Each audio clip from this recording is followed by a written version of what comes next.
जब अमेरिका पाकिस्तान को F-16 दे रहा था तो भारत को जवाब ढूंढना था। भारत ने मिराज के जरिए जवाब ढूंढा और वो मिराज, उसकी 4th जनरेशन, उसकी अगली जनरेशन, लेटेस्ट जो उसका अपग्रेडेड वर्जन है, वो उसने फिर कमाल करके दिखाया है भारत के लिए। उसी मिराज ने, जिसको भारत ने जब अपने एयरफोर्स में इंडक्ट किया था तो नाम दिया था वज्र। वज्र यानी आसमानी बिजली की तरह कौन था, थंडरबोल्ट। आसमानी बिजली की तरह ये मिराज गया पीओके में और ध्वस्त करके आया अनुराग उन ठिकानों को जिनके ध्वस्त होने का इंतजार देश कर रहा था। अनुराग, देखिए, बिल्कुल देश इसका इंतजार कर रहा था और मैं कह रहा हूं कि बिल्कुल माकूल जवाब। और लोग जो हम सुबह से बात कर रहे हैं वो दो ही चीजों को लेकर के धन्यवाद कर रहे हैं, सरकार का भी और पॉलिटिकल लीडरशिप जिसने डिसीजन लिया।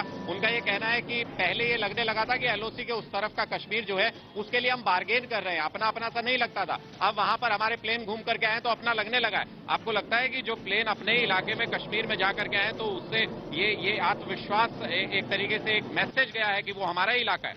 बिल्कुल अपना ही है। और जो पाक अधिकृत कश्मीर है, अब वहां जो है शहीदों की स्मारक बनाई जाएगी। और अब जो सरकार ने कदम उठाया है, हम पूरे 125 करोड़ देशवासी सरकार के लिए तन मन धन से हैं। और फाइटर विमान आप खरीदिए, हम लोग अपने आश्रम को बेच करके और हम लोग उसका खर्च वहन करेंगे। लेकिन अब जो है पड़ोसी मुल्क, जो मुट्ठी भर का मुल्क, बार बार हमारे यहाँ कई बार सैनिकों का सर कलम हुआ। ये दुख दर्द हम लोगों से देखा नहीं जा रहा था। आज प्रसन्न है, आज जो है तो सीना चौड़ा हो गया है। और फिर ये जरूर है, मैं सरकार से कहना चाहता हूँ, इतना सतर्क रहने की जरूरत है क्योंकि पाकिस्तान आतंकवादी है, इसके अंदर मानवता कभी नहीं आ सकती है। नक्शे से मिटा देना ही इसका इलाज होगा। यानी सतर्क रहने की अभी भी जरूरत है। आप लोगों को लगता है कि माकूल जवाब, अच्छा जवाब भारत ने दे दिया है? हाँ, अच्छा जवाब दे दिया है भारत ने और ऐसा ही करना चाहिए। हाँ। जो शहीदों का बदला ले लिया, आपको लगता है माकूल जवाब भारत ने दे दिया? बिल्कुल सही जवाब है और आज पूरा देश गर्व कर रहा है नरेंद्र मोदी पर कि जो उन्होंने कहा था कि मोदी है तो मुमकिन है, आज उन्होंने वो मुमकिन करके दिखाया है। और देश जो है आज बहुत ही प्रसन्नता है। जो भी हमारे वीर जवान इस देश में गोली से शहीद हो गए हैं, आज वो परिवार भी कहीं न कहीं सब आशीष दे रहे होंगे और सब आज वो परिवार भी दुआएं दे रहे होंगे। और किशोर, ये बड़ी बात होती है कि जब भी कभी इस तरीके का हमला होता है तो लोगों का विश्वास पॉलिटिकल लीडरशिप पर बढ़ता है। जब ऐसा डिसाइसिव कोई फैसला लिया जाता है, जब इतना बड़ा कोई कदम लिया जाता है तो पॉलिटिकल लीडरशिप पर विश्वास बढ़ता है। और वही आज यहां पर नजर आ रहा है। लोग कह रहे हैं कि एक ऐसा फैसला जिसका लंबे समय से इंतजार था वो सरकार ने लिया है, वो सेनाओं ने वो शौर्य दिखाया और उसका स्वागत कर रहा है हर कोई।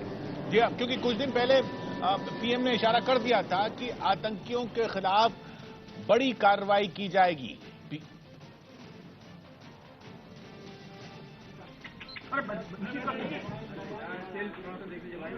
सर आप आपकी बाल आ रही है। Okay. Good morning, friends, and welcome to this briefing, and thank you for coming at a very short notice. I have with me the Foreign Secretary of India, Shri Vijay Gokhale, who will read out a statement. We will not take any questions after FS finishes his reading out the statement. Sir, the floor is yours. Good morning, ladies and gentlemen. On the 14th of February 2019, a suicide terror attack was conducted by a Pakistan-based terrorist organization, the Jaish-e-Mohammed, leading to the martyrdom of 40 brave Jawans of the CRPF. The Jaish-e-Mohammed has been active in Pakistan for the last 2 decades, and it is led by Masood Azhar with its headquarters in Bahawalpur. This organization, which is proscribed by the United Nations, has been responsible for a series of terrorist attacks, including on the Indian Parliament in December 2001 and the Pathankot Air Base in January 2016. Information regarding the location of training camps in Pakistan and in Pakistan-occupied Jammu and Kashmir has been provided to Pakistan from time to time. Pakistan, however, denies their existence.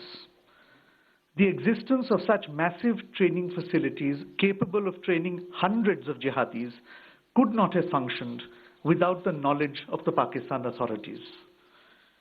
India has been repeatedly urging Pakistan to take action against the Jaish-e-Mohammed to prevent jihadis from being trained and armed inside Pakistan.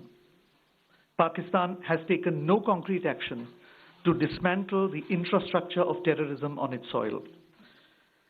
Credible intelligence was received that the Jaish-e-Mohammed was attempting other suicide terror attacks in various parts of the country, and the Fidaiyin jihadis were being trained for this purpose. In the face of imminent danger, a preemptive strike became absolutely necessary. In an intelligence-led operation in the early hours of today, India struck the biggest training camp of the Jaish-e-Mohammed in Balakot. In this operation, a very large number of Jaish-e-Mohammed terrorists, trainers, senior commanders, and groups of jihadis who were being trained for Fidaiyin action were eliminated. This facility at Balakot was headed by Maulana Yusuf Azhar, alias Ustad Ghori, the brother-in-law of Masood Azhar, chief of the JEM. The government of India is firmly and resolutely committed to taking all necessary measures to fight the menace of terrorism. Hence, this non-military preemptive action was specifically targeted at the Jaish-e-Mohammed camp. The selection of the target was also conditioned by our desire to avoid civilian casualties. The facility is located in thick forest on a hilltop far away from any civilian presence. As the strike has taken place only a short while ago, we are awaiting further details.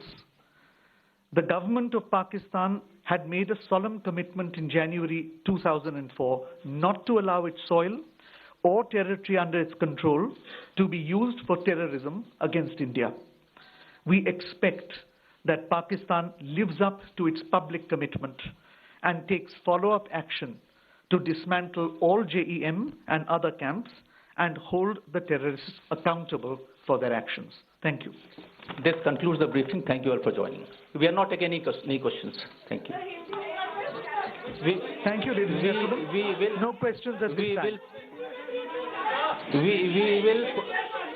We will put out a statement in Hindi immediately after this. We are not taking any questions, and we will update you. We will update you on more information as and when they are made available to us.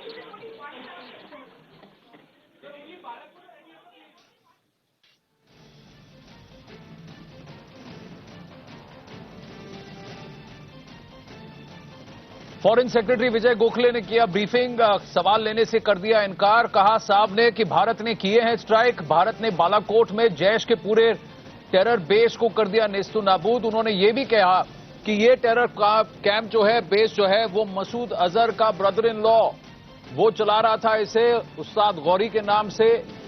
और ये पूरे base में उन्होंने कहा है कि उन्होंने कई 100 टेररिस्ट को मार गिराया है, इस कैंप को पूरी तरह से तहस नहस कर दिया है। कह रहे हैं कि पाकिस्तान ऑक्यूपाइड कश्मीर यानी पीओके में 21 मिनट के अंदर 300 से ज्यादा आतंकी ढेर हुए हैं। न्यूज 18 इंडिया को खबर मिली है कि ये मल्टीपल लोकेशंस में स्ट्राइक हुए हैं, लेकिन फॉरेन सेक्रेटरी ने अपनी ब्रीफिंग में सिर्फ बालाकोट का जिक्र किया। उन्होंने ये भी कहा कि पाकिस्तान तो ये मानने को ही तैयार नहीं था कि यहां पर कोई टेरर बेस है या टेरर कैंप है। तो सवाल ये उठता है कि अगर भारत ने कुछ डिस्ट्रॉय किया है जो पाकिस्तान कहता है ही नहीं, तो पाकिस्तान किस बात की फसाद खड़ी करे। दूसरी बात, पाकिस्तान कहता है कि भारत ने वहां कोई पेलोड नहीं गिराया और जो भी गिरा है वो खाली जमीन पर गिरा है और पाकिस्तानी एयरक्राफ्ट ने भारतीय वायुसेना को वापस भगा दिया। अगर पाकिस्तान ये पोजीशन मेंटेन करता है तो भारत के लिए सही है। पाकिस्तान नाना करते रहे और कहा कि हम कोई सवाल नहीं लेंगे।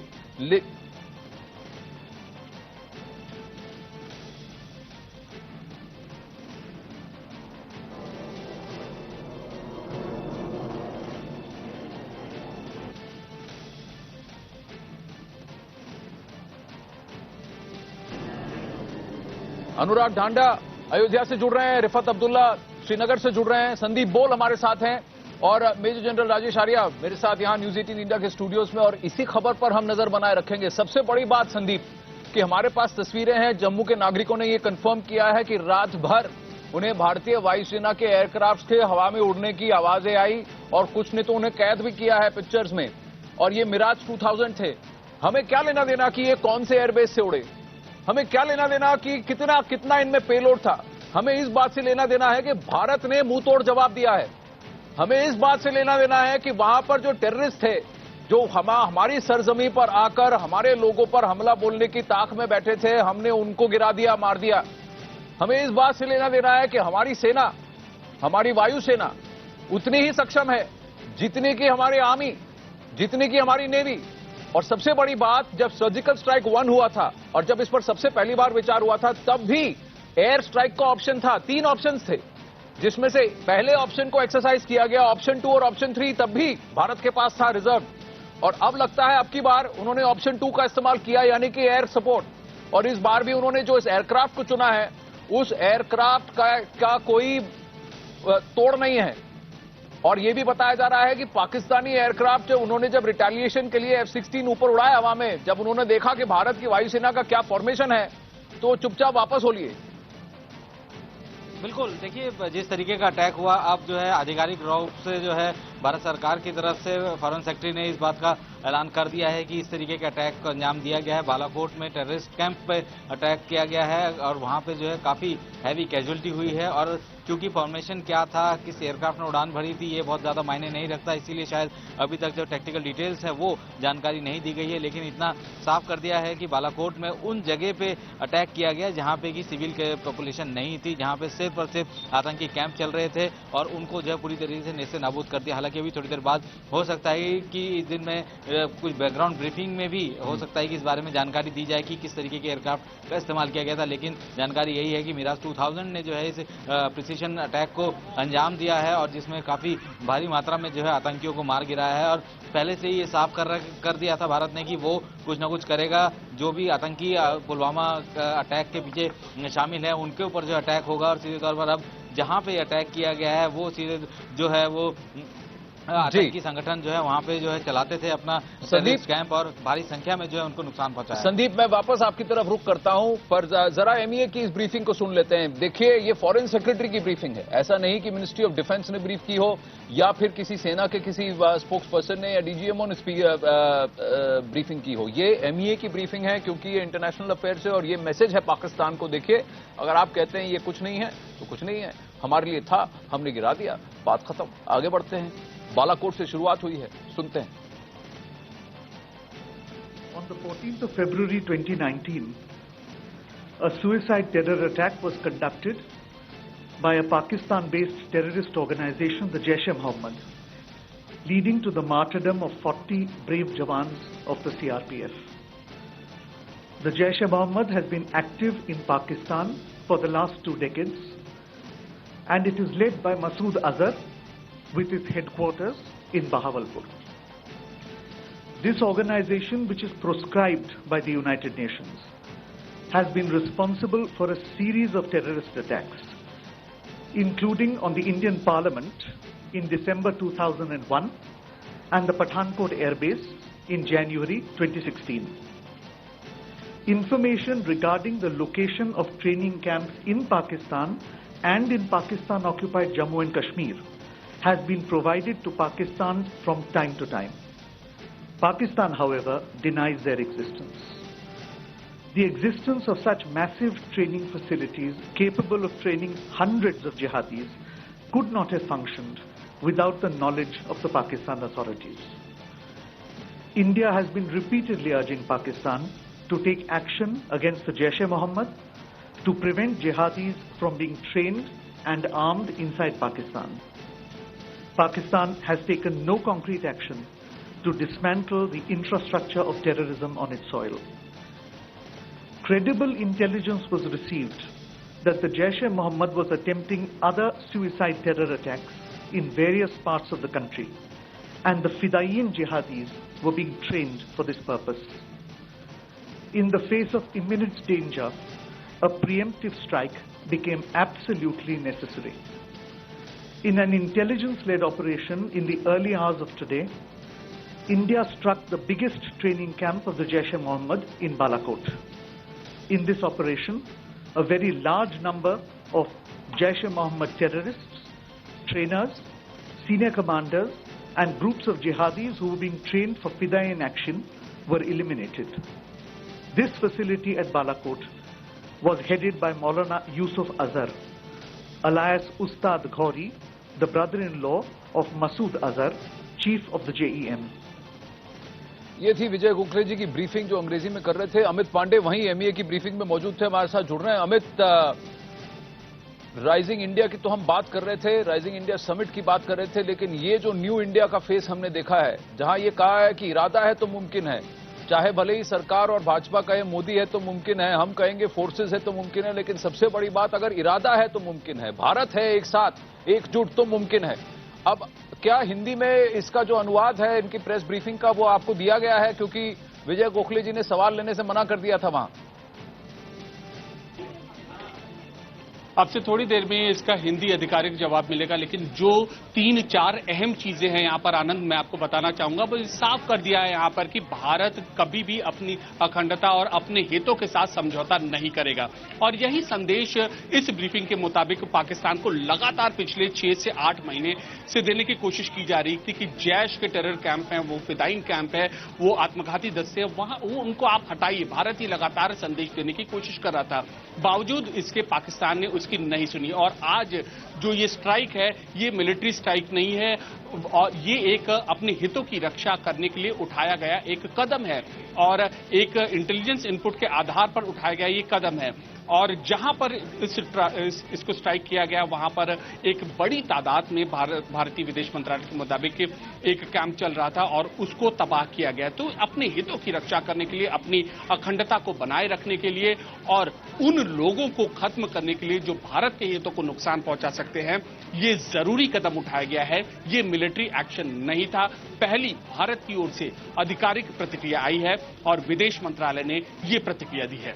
और दूसरी बात यह है, उन्होंने सवाल लेने से तो मना कर दिया, लेकिन क्या इसके बाद कोई डिटेल्ड ब्रीफिंग की हम उम्मीद कर सकते हैं? क्या एमईए के बाद क्या एमओडी से कोई ब्रीफिंग आने की बात चल रही है? आपने क्या सुना? और रवीश कुमार वहां बैठे थे, उन्होंने कुछ कहा? देखिए, अमूमन इतने संवेदनशील जो इश्यूज होते हैं उस पर एक आधिकारिक बयान जारी किया जाता है, और ये पहला भारत की ओर से ऐसा आधिकारिक बयान था।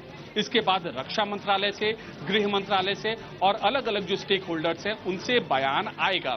अभी जहां तक ये विदेश मंत्रालय की बात है, गृह मंत्रालय में अहम बैठक चल रही है, राजनाथ सिंह आला अधिकारियों की बैठक ले रहे हैं, रक्षा मंत्रालय में अलग अधिकारियों की बैठक चली, तो अलग अलग जो भी मंत्रालय है वो अपना बयान जारी करेंगे और इस पूरे हमले के बारे में जानकारी देंगे। लेकिन सबसे अहम चीज ये है कि भारत के मुताबिक उसने अपनी हितों की रक्षा करने के लिए और नॉन मिलिट्री स्ट्राइक इसको किया है, मतलब कि कोई इसमें मिलिट्री स्ट्रैटेजी इन्वॉल्व नहीं थी, सिर्फ उन लोगों को नुकसान पहुंचा गया है, उन लोगों का खात्मा किया गया है जो भारत के हितों के साथ खिलवाड़ करते थे और लगातार आत्मघाती दस्ते बनकर भारत को नुकसान पहुंचा रहे थे। अमित, आप बने रहिए हमारे साथ। जरा अयोध्या की और भी रुख करते हैं। अनुराग ढांडा हमारे साथ जुड़ रहे हैं, रिफत अब्दुल्ला जुड़ रहे हैं, संदीप श्रीवास्तव और मेजर जनरल आर्या, आपकी तरफ मैं रुख करूंगा। पहले जरा जनता की आवाज सुन ले। सबसे बड़ा मैसेज यह है कि हमारी लड़ाई या हमारा युद्ध पाकिस्तान की सरकार या पाकिस्तान की आवाम से नहीं है, सिविलियन पॉपुलेशन से नहीं है। हमारा मसला उनसे है जो हमारी तरफ आंख उठा रहे हैं और हमारे यहाँ आकर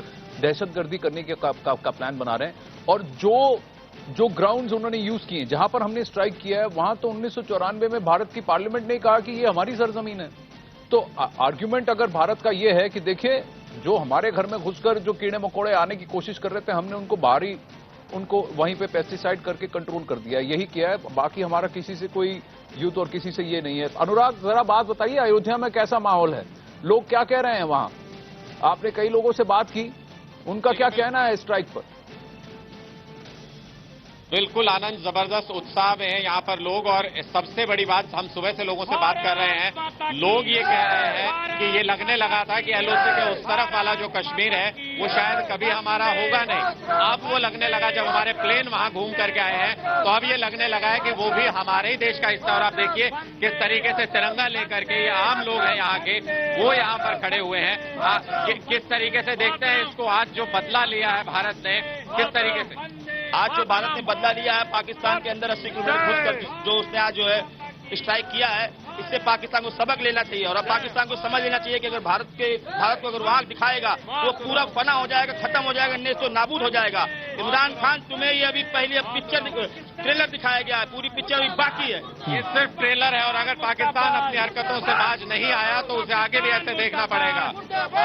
आपको लगता है कि जो भारत ने जो तर्क दिया है, भारत ने ये कहा है कि उनको क्रेडिबल सूचना थी भारत की सरकार को कि बहुत सारे हमले, आत्मघाती हमले कई शहरों में हो सकते हैं देश के, और इसीलिए उसके बचाव में भारत ने ये एक्शन लिया है। देखिए, ऐसा है कि आत्मरक्षा करने के लिए सबको छूट है। तो जब पाकिस्तान में अधिकतर आतंकवादी बेस था, अड्डा था, तो हिंदुस्तान ने जो अपने शहादत सैनिक के जो शहीद हुए हिंदुस्तान की सेना, इसका बदला लेना था। भाई, पाकिस्तान की जो सेना है वो आतंकवादी से मिला हुआ है, इसके नाते पाकिस्तान की सेना उसका जवाब मिल नहीं रहा था। इसके नाते भारत ने, हिंदुस्तान की सेना ने बहुत बढ़िया किया कि उसके ऊपर हमला किया। और मोदी जी को धन्यवाद, मोदी जी को आभार। एक बार और सभी विपक्षों के एक साथ होकर 370 और 35 से जब तक खत्म नहीं करोगे तब तक आतंकवाद का खात्मा नहीं होगा। तो एक बार और डिसाइसिव डिसीजन ये लेने की जरूरत है कि पीओके हो या हमारा कश्मीर हो, वो हमारा ही हिस्सा है। और बार बार भारतीय संसद ये कहती रही है, रेजोल्यूशंस हुए हैं, और इसीलिए अगर अपने इलाके में हम नक्सलियों पर भी इस तरीके की कार्रवाई करते हैं या बाकी कोई अगर इस तरीके का आतंकी संगठन होता है, अपनी कार्रवाई करते हैं, लोगों का कहना है अपने इलाके में अगर कार्रवाई की तो बहुत सही किया। आपको लगता है कि अपने ही इलाके में कार्रवाई की, आतंकियों को जो नुकसान पहुंचा रहे थे हमारे, जो भारत सरकार कर रहा है, पहले तो घर में सफाया दुश्मनों को करना जरूरी है और बाद में घर में सफाया हो जाएगा, उसके बाद पाकिस्तान का भी सफाया होगा। हमारे प्रधानमंत्री देश के जो हैं वो बहुत ही अच्छा कार्य कर रहे हैं और आगे ऐसा अच्छा कार्य करते रहें। अनुराग अच्छा कार्य कर रहे हैं। आनंद और लोगों से आप बात कीजिए, मैं फिर आपकी तरफ रुख करूंगा। जरा मेजर जनरल आर्या और संदीप श्रीवास्तव जी से पूछ ले, इससे पहले कि हम रिफत और संदीप बोल की और फिर से रुख करें। मेजर जनरल आर्या, सबसे बड़ी बात यह है कि भारत का कहना है कि ये नॉन मिलिट्री स्ट्राइक है, यानी कि हमारी उनकी मिलिट्री से कोई झगड़ा नहीं। कह रहे हैं ये प्रीएम्प्टिव स्ट्राइक था और वन ऑफ था। तो भारत अपना पोजीशन बहुत क्लियरली कर रहा है कि देखिए, हमें कोई मिलिट्री और ये एंगेजमेंट पाकिस्तानी अवाम, पाकिस्तानी मिलिट्री और पाकिस्तानी सरकार से नहीं करनी थी, हमें सिर्फ ये स्ट्राइक घुस के उनको मारना था, टेररिस्ट को। आनंद, ये जो मैं कहना चाहता हूं कि ये एक बहुत बड़ा कदम है भारत के लिए। एक जो पूरे दुनिया के अंदर भ्रम था और सब बात करते थे कि भारत एक बहुत ही कमजोर देश है या सॉफ्ट स्टेट है, ये आज हिंदुस्तान की सेना ने और हिंदुस्तान के गवर्नमेंट के अप्रूवल से ये करके दिखा दिया कि भारत में इतनी क्षमता है कि हम किसी के बॉर्डर को पार करके उनके अंदर घुस के भी उनको मुंह तोड़ जवाब दे सकते हैं। मैंने कुछ दिन पहले कहा था कि ये जवाब हम देंगे, हमें सिर्फ एक सहमति चाहिए थी हिंदुस्तान की जनता की और हिंदुस्तान की गवर्नमेंट की। सेनाओं में क्षमता है, वायुसेना ने आज ये करके दिखाया और ये पूरे दुनिया के लिए एक बहुत बड़ा संदेश है। और इसीलिए आज आपने देखा कि पिछली बार जब सर्जिकल स्ट्राइक हुए थे वो एक लोकल एरिया में हुए थे, 2 या 3 किलोमीटर अंदर जाके हुए थे, सेना का हमला था, तो एक डिफेंस प्रवक्ता का स्टेटमेंट आया था। आज भारतीय विदेश सचिव ने एक मैसेज दिया है पूरे वर्ल्ड को। जब विदेश सचिव बोलते हैं तो वो वर्ल्ड के लिए मैसेज होता है, सिर्फ हमारे देश के लिए नहीं होता, कि हमने क्यों किया, स्पेसिफिक इंटेलिजेंस पे किया, टेररिस्ट ट्रेनिंग, सबसे बड़े टेररिस्ट ट्रेनिंग कैंप जैश के ऊपर किया। तो ये एक बहुत क्लियर मैसेज है।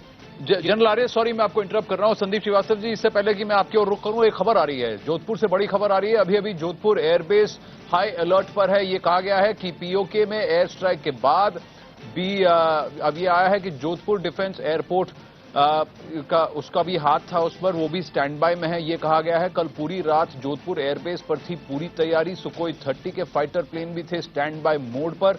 मिग 27 विमान, मिग 29 फाइटर प्लेन को भी रखा गया था स्टैंड बाय मोड पर।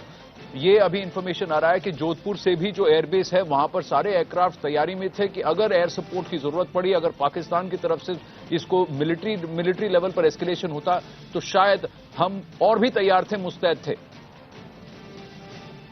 भवानी सिंह ज्वाइन कर रहे हैं और डिटेल्स के साथ। तो मिराज का बैकअप के लिए सुखोई और मिग्स भी तैयार थे। देखिए आनंद, बिल्कुल जोधपुर एयरबेस अभी भी हाई अलर्ट पर है और 29 विमान, टोटल 29 फाइटर प्लेन थे, वो अलर्ट पे थे, पूरी रात अलर्ट पे थे, अभी भी इस वक्त अलर्ट पे है, जिसमें जो सुखोई 30 है वो है। और इसके अलावा जो ये इसकी खास जो वजह, सबसे बड़ी वजह ये मानी जा रही है, एक तो आपको ये होगा कि अगर वहां पर ऑपरेशन रात को होता है और अगर कुछ काउंटर किसी तरीके का पाकिस्तान हिमाकत करता है तो उसकी एक तैयारी कर रखी थी और अभी भी तैयारी है। और एक दूसरा कारण ये भी है कि जो जैश का मुख्यालय है वो बहावलपुर में राजस्थान बॉर्डर पर है, गंगानगर के सामने। तो जाहिर तौर पर मुझे लग रहा है कि काफी तैयारी एयरपोर्ट की ओर से इस दिशा में थी कि अगर आगे कुछ भी होता है, अगर एलओसी के बाद अगर आईबी पे अगर कुछ होता है तो उसकी तैयारी थी और बैकअप के लिए प्लान है। और अभी भी इस तैयारी के अंदर 29 फाइटर प्लेन अभी इस वक्त जोधपुर एयरबेस स्टेशन पर है। जी धन्यवाद भवानी आपके अपडेट के लिए। तो ये सारे अभी स्टैंड बाय मोड पर हैं और हमारी सेना को और हमारे सारे बेसिस को अभी चौकन्ने रहना होगा, क्योंकि संदीप श्रीवास्तव, पाकिस्तान अगर ये कहे कि देखिए हिंदुस्तान के एयरक्राफ्ट बौखला गए और पेलोड ड्रॉप करके आ गए, तो उमर अब्दुल्ला भी वही ट्वीट कर रहे हैं कि भाई बालाकोट तो खैबर पख्तूनवा में है, अगर हमारे एयरक्राफ्ट आपके एयर स्पेस में डीप अंदर पेनिट्रेट कर गए और आपके साथ अगर आपकी भी बात मान ले कि पेलोड सही जगह नहीं गिरा, खुले एक खेतों में जाके ओपन ग्राउंड में गिरा दिया था, कोई डैमेज नहीं हुआ, लेकिन हम घुस तो गए, घुस के हमने आपके टारगेट्स आइडेंटिफाई तो कर दिए और हमारे 12 प्लेन वापस भी तो आ गए। देखिए हमारे जो विदेश मंत्रालय का जो बयान है, हमारे जो विदेश सचिव हैं उनका जो बयान है, ये बात बहुत स्पष्ट कर देता है ये जो हमला सक्सेसफुली किया गया है और ये हमला जैश-ए मोहम्मद का जो बेस है उसके ऊपर किया गया है और उसमें हमें भारी सफलता मिली है। और ये विदेश सचिव का जो बयान है इस बात को भी स्पष्ट करता है कि ये हमला हमने क्यों किया है। ये हमला एक उन्होंने कहा कि प्रिवेंटिव स्ट्राइक है, ये आगे आने वाले समय में हमने किसी भी तरह की ऐसी स्ट्राइक को रोकने के लिए किया है। ये आतंकवाद के ऊपर किया गया हमला है, आतंकवाद के तंत्र के ऊपर किया गया हमला है, जिसके बारे में हम लगातार पाकिस्तान को बता रहे थे कि अब अपने टेररिस्ट कैंप को खत्म करो, आप डिसमेंटल करो, और पाकिस्तान इस बात को नहीं सुन रहा था। तो उसके बाद भारत के पास कोई ऑप्शन नहीं बचता पुलवामा अटैक के बाद कि इस तरह की बड़ी कार्रवाई की जाए। इवन कि पुलवामा अटैक के बाद भी जिस तरीके से पाकिस्तान के प्रधानमंत्री ने लगातार जाकर डिनायल मोड में जाकर के बात की और कहा कि और सबूत लाओ वगैरह वगैरह, तो ये जो पाकिस्तान का जो ढुलमुल रवैया है, जो उसका दोहरा चरित्र है, उसको नकारते हुए भारत ने एक बड़ी कड़ी कार्रवाई की है, जो कि मुझे लगता है कि बहुत जरूरी है।